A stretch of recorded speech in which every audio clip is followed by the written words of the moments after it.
गुरु प्यारी साध संगत जी, वाहिगुरु जी का खालसा, वाहिगुरु जी की फतेह।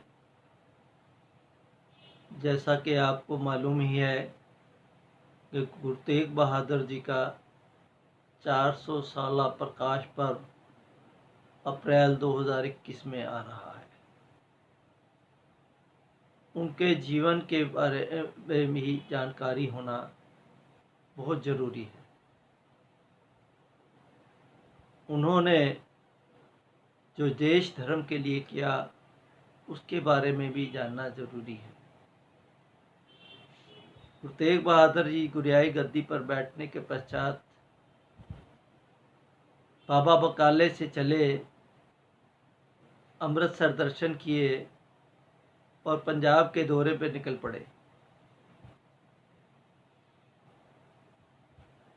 जहां आज अनंतपुर है उसके पास जगह खरीदी। जगह खरीद कर चक नानकी के नाम से, अपनी माता जी के नाम से उन्होंने चक नानकी वहाँ पर जगह खरीदी, उसका थोड़ा बनाया। परंतु उसके बाद भी वो यात्राओं पर निकल पड़े और पंजाब में गए। पंजाब में पीने के पानी और स्वच्छता के ऊपर खास ध्यान दिया।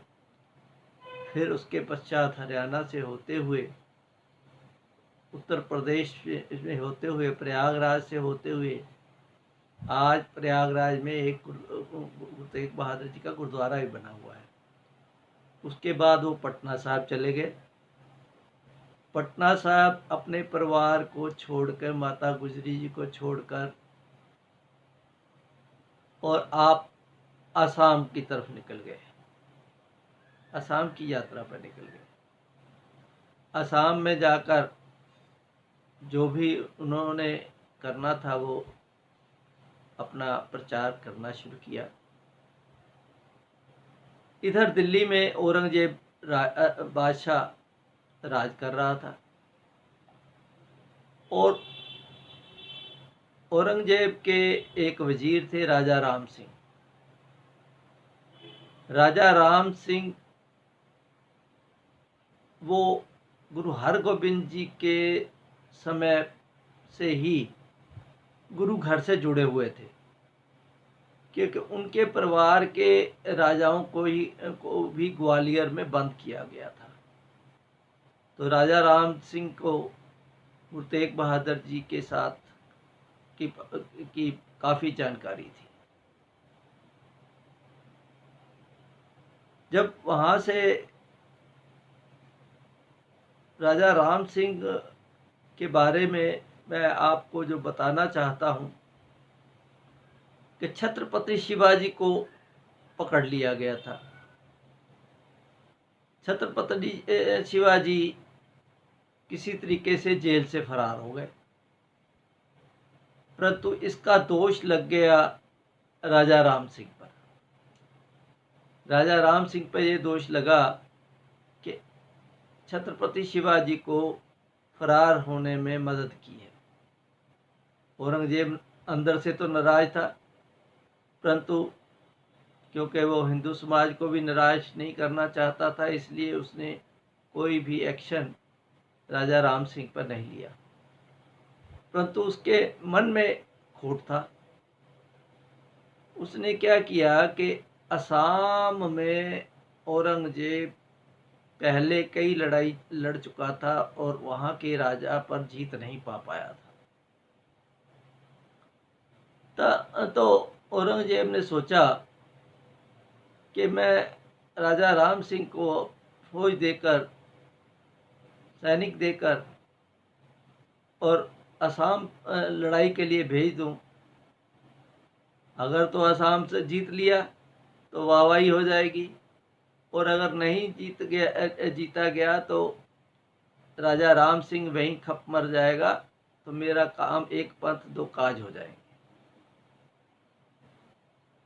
राजा राम सिंह जब असम पहुंचे तो उनको पता लगा कि गुरु तेग बहादुर जी यहाँ आए हुए हैं। तो गुरु तेग बहादुर जी में उनकी बहुत श्रद्धा थी। वो गुरु तेग बहादुर जी को मिलने के लिए आ गए। तो गुरु तेग बहादुर जी ने वहाँ के राजा को भी समझाया और बीच में बैठ के ये बताया कि भाई ये जो हमारा देश है, ये औरंगजेब तो बाहर का आक्रांता है, इसकी तरफ ध्यान ना करके हमें आपस में जो है मिलजुल के रहना चाहिए। और उन्होंने इस लड़ाई को यही रुकवा दिया। और आज वहाँ पर एक गुरुद्वारा भी बना हुआ है असम में, धुबड़ी साहिब। उसके भी बारे में भी आपको बता दें कि जब वहाँ पर राजा से इस तरीके की सुलह वाली बात हो रही थी, तो वहाँ की जो जादूगरनी थी, उसका नाम धोबन थी, उसका जो नाम उसी के नाम से ये धुबड़ी साहिब गुरुद्वारा बना है। उसने गुरु जी के ऊपर पहले एक बड़ी सिल मारने की कोशिश की। वो सिल आज भी वहाँ मौजूद है। उसके पश्चात तब भी गुरु जी के पास आकर गिरी, परंतु गुरु जी को कुछ नहीं हुआ। उसके पश्चात उसने वहाँ एक पेड़ था, बहुत बड़ा पेड़ था, उसको उखाड़ कर गुरु तेग बहादुर जी को मारने की कोशिश की, परंतु गुरु जी ने उस पेड़ को हवा में ही रोक दिया। तो वो उस पर बैठी हुई थी, वो बीच में ही लटक गई। जब ऐसा हुआ तो उसने गुरु जी से, गुरु तेग बहादुर जी से माफ़ी मांगी कि मुझे माफ़ कर दो, क्योंकि उसका जादू नहीं चल पाया। तो जो फौजी वहाँ गए हुए थे राजा राम सिंह के, उसी पेड़ के उतने ही ऊंचे पर उसके आसपास सारी मिट्टी भरी गई और वो आज भी पेड़ जिंदा है। और वो गुरुद्वारा भी उसी ऊंचाई पर बना हुआ है। उस गुरुद्वारे का नाम है धुबड़ी साहिब। जब आसाम से उसके बाद गुरु तेग बहादुर जी बांग्लादेश में भी चले गए। वहीं पर उनको सूचना जब पता लगी कि औरंगजेब कितना अत्याचार कर रहा है, तो वापस पटना साहिब आए। तब तक गुरु गोबिंद सिंह जी का जन्म हो चुका था। गुरु गोबिंद सिंह जी उस समय 5 वर्ष के हो चुके थे। तो आप समझ लीजिए कि जब बांग्लादेश में थे तब उनको खबर मिली थी कि परिवार में बालक ने जन्म लिया है और उन्हीं का नाम गोविंद राय रखा गया था। उन्हीं के बारे में बताया गया था। वहीं से और जब गुरु जी को पता लगा कि औरंगजेब इतना अत्याचार कर रहा है, तो वो उन्होंने वापस अनंतपुर आने का प्रोग्राम बनाया। पटना साहब आए वापस। परिवार को भी इंस्ट्रक्शंस दी कि आप भी सारे अनंतपुर साहब आ जाइए, और आप अनंतपुर साहब चले आए। अनंतपुर साहब पहुंचे तब तक औरंगजेब का अत्याचार इतना बढ़ा हुआ था कि उसने समाज के हिंदू लोगों की, पंडित लोगों की जनेऊ उतरवा कर उनको मुसलमान बनाने का उसने तरीका अपना लिया था। उस समय जुल्म इतना ज़्यादा था, डर की वजह से भी बहुत लोग मुसलमान बन गए। परंतु जो हिंदू समाज के प्रबुद्ध पंडित थे, उनको यह भी पता था कि कृपाराम दत्त जो कश्मीर के एक वो भी विद्वान पंडित थे, कृपा राम दत्त जो हैं, गुरु गोविंद सिंह जी को उन्होंने संस्कृत पढ़ाई है। तो जितने प्रबुद्ध लोग थे वो कृपा राम दत्त के साथ इकट्ठे मिलकर और एक योजना बनाई कि भाई ये जो संकट आया है इसको किस तरह निवारण किया जाए। तो उस समय क्योंकि गुरु नानक की गद्दी का बड़ा प्रभाव था, उसके बारे में बहुत समाज के अंदर ये था कि इस समय गुरु नानक की गद्दी पर जो भी गुरु बैठा है उनसे ही इस प्रॉब्लम का सलूशन निकाला जा सकता है। इस प्रॉब्लम का हल जो है गुरु नानक की गद्दी ही निकाल सकती है। वो प्रबुद्ध लोग सारे ही वहाँ से चलकर अनंतपुर साहिब आए, गुरु तेग बहादुर जी को मिले। गुरु तेग बहादुर जी को जब आके उन्होंने अपना कष्ट बताया तो गुरु तेग बहादुर जी थोड़ा सोचने में लग गए। तभी उनके बेटे गोविंद राय बाहर से खेलते हुए उनके पास आए। उनकी उम्र उस समय 9 साल थी। 9 साल के बालक गोविंद राय आकर अपने पिता की गोद में बैठ गए और पूछना शुरू किया कि गुरुजी ये कौन लोग हैं और क्यों आए हैं। तो गुरु तेग बहादुर जी ने बताया कि बेटे इनका धर्म संकट में है, धर्म संकट में है और उसके निवारण के लिए किसी के बलिदान की आवश्यकता है, किसी महान पुरुष के बलिदान की आवश्यकता है। आप देखो 9 साल के बालक का हृदय है। उसने 9 साल के बालक ने कहा पिताजी आपसे बड़ा विद्वान कौन हो सकता है, आपसे बड़ा महापुरुष और कौन हो सकता है।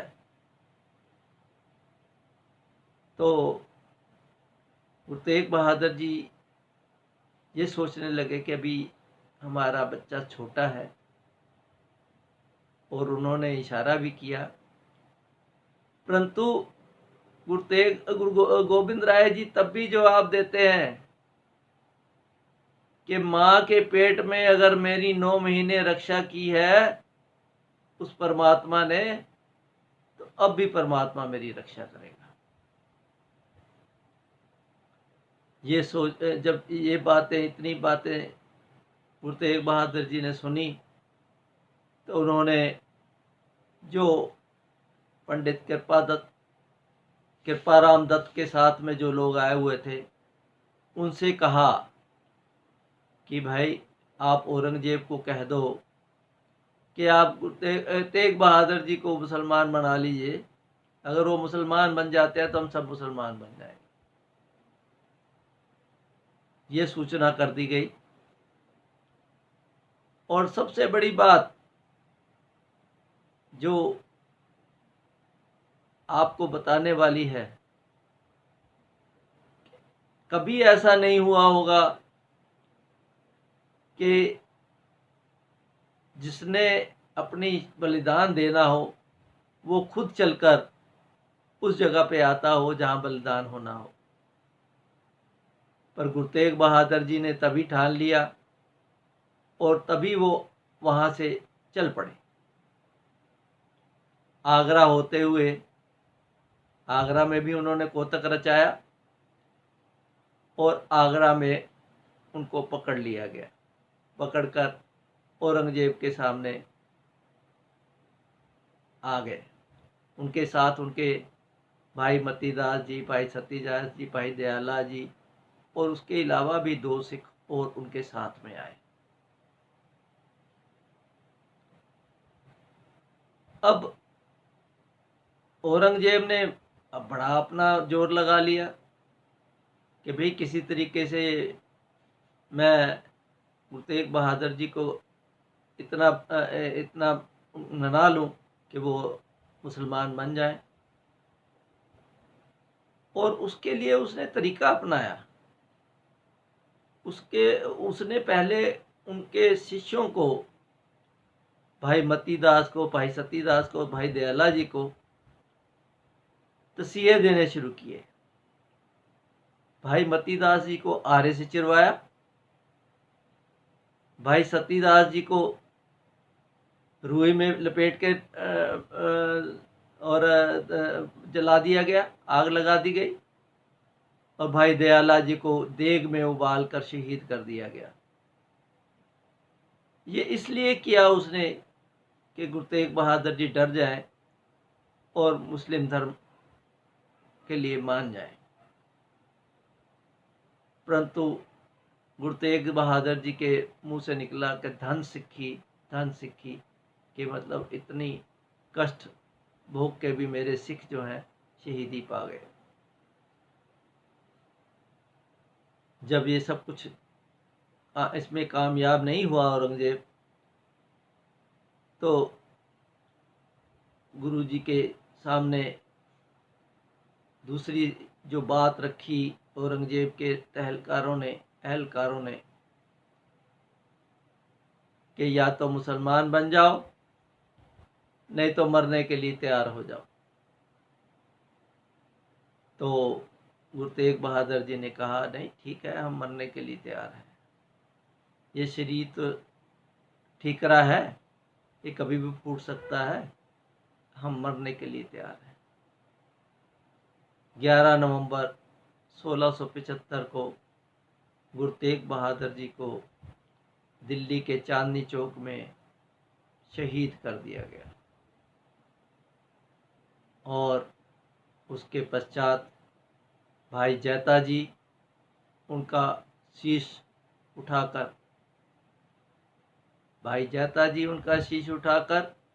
अनंतपुर साहिब लेके पहुंचे। और लखी शाह वणजारा ने गुरु तेग बहादुर जी का धड़ नीचे का शरीर उठाकर अपने गरीब खाने में ले गया और वहां जाकर उसने उनका संस्कार कर दिया। तो ये गुरु तेग बहादुर जी ने, और उस समय गुरु गोबिंद सिंह जी ने जो शब्द कहे वो सुनने वाले हैं। ठीक कर फोर दलीज कर प्रभुर किया प्यान, तेग बहादुर सीकरिया करी न किन्हू आन। तेग बहादुर के चलत भयो जगत को सोग, है सब जग भयो, जय जय जय सुरलोक। ये गुरु तेग बहादुर जी ने इस समाज, देश, धर्म की संस्कृति को बचाने के लिए अपने आप को बलिदान कर दिया। इन्हीं शब्दों के साथ मैं ये अपनी वाणी को विराम देता हूँ। वाहिगुरु जी का खालसा, वाहिगुरु जी।